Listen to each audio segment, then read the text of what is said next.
Je reprends donc cette partie sur la stabilité. Donc, on va aborder quelques notions mathématiques que vous connaissez peut-être déjà. Les notions de matrice définie positive et fonction définie positive. Donc, une matrice définie positive, c'est une matrice qui doit être symétrique. Donc, c'est très important de garder ça en tête, avant de regarder si la matrice est définie positive. On va vérifier bien qu'elle est déjà symétrique. Donc, si quel que soit x dans un vecteur de Rn, le produit x transpose px, qui est donc un scalaire, est positif.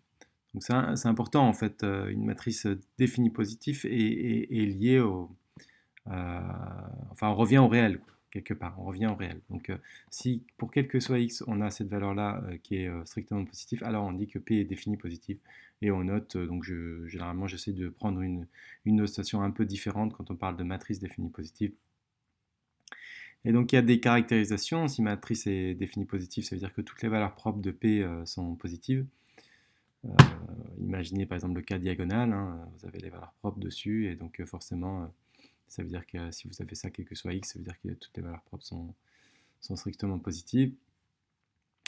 Et puis la deuxième caractérisation, elle est un peu plus, peut-être un peu moins connue, donc c'est pratique quand on veut calculer à la main.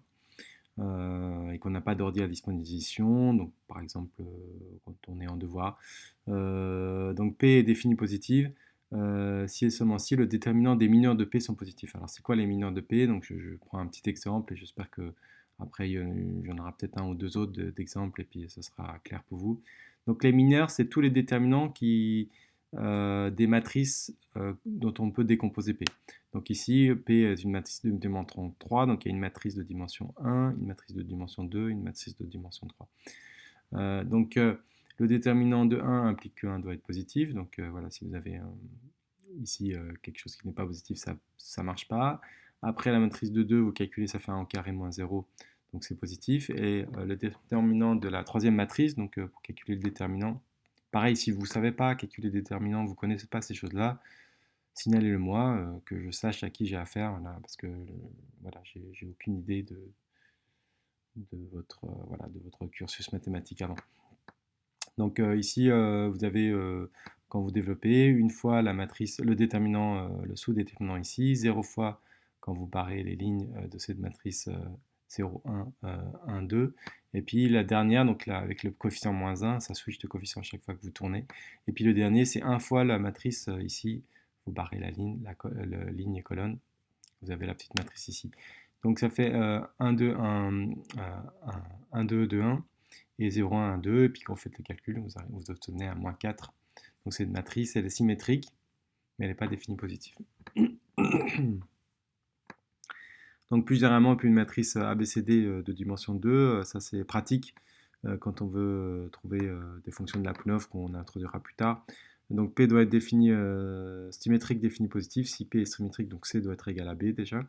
Et puis le déterminant des mineurs doit être positif, donc A doit être positif et AD moins C carré doit être positif, strictement. Alors attention, hein, si P est défini négatif, c'est équivalent à avoir P défini positif. Donc j'ai mis inférieur ou égal ici, mais en fait c'est strictement, voilà, j'aurais pas dû mettre ça, c'est pas très grave. Donc là, oui, alors quelque chose à garder en tête pour le futur, parce que c'est une erreur classique en devoir, c'est que la règle sur les mineurs ne s'applique pas pour moins P. Donc c'est pas parce que P est défini négatif que les déterminants des mineurs de P sont tous négatifs. Ça marche pas comme ça, d'accord? Donc passez toujours pour avoir P négatif, passez toujours à moins P et montrez que moins P est positif. Et là, la règle s'applique.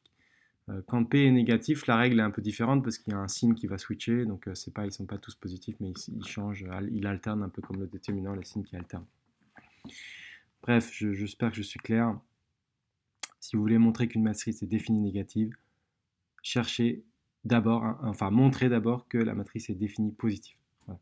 Passez là-dessus, comme ça vous êtes sûr de ne pas vous tromper. Vous pouvez utiliser les deux caractérisations ici, celle qui marche le mieux, suivant les cas. Une fonction définie positive, c'est une fonction scalaire. Donc une fonction scalaire, c'est quoi? C'est une fonction qui prend un vecteur de Rn et qui l'envoie dans R. C'est pour ça que c'est un scalaire. On dit que V est localement définie positive, si et seulement si, donc ceci c'est si et seulement si. Donc V de 0 est nul et V de x est strictement positif si x est différent de 0. Donc ça peut être vrai donc sur oméga qui a un ouvert de Rn, mais si c'est vrai partout, on parle de globalement défini positif. Localement, globalement. On retrouvera cette caractérisation dans les théorèmes de Lyapunov un peu plus tard. Et donc V est localement semi-défini positif, ça c'est important, là on l'a pas vraiment défini, mais semi-défini positif si et seulement si, donc V de 0 égale 0 toujours, mais V de x est plus petit ou égal à 0. Donc ça veut dire que V est tout le temps positif, mais il peut s'annuler ailleurs qu'en 0. Ici il peut s'annuler qu'en 0 et strictement en 0, là il peut s'annuler ailleurs qu'en 0. Et ça c'est important parce que c'est une erreur aussi classique dans les théorèmes de Lyapunov, vous ne faites pas attention à ça, et puis vous oubliez que V peut s'annuler ailleurs qu'en 0, et donc ça pose des problèmes pour les théorèmes de Lyapunov. Mais on verra tout ça plus tard. Donc V est défini négatif, si seulement si moins V est défini positif. Voilà. Donc juste des petits exercices d'application. Donc voilà, je vous laisse ça pour ce soir. C'est un peu tard, mais probablement que vous ne verrez pas ces vidéos ce soir. Mais enfin bref. Voilà, la prochaine vidéo donnera les détails de ça. Donc si vous voulez pas voir la prochaine vidéo, essayez de le faire un peu vous-même. Donc V de x égale x1 carré plus sinus carré x2. Est-ce que c'est défini positif, négatif, semi, global, local?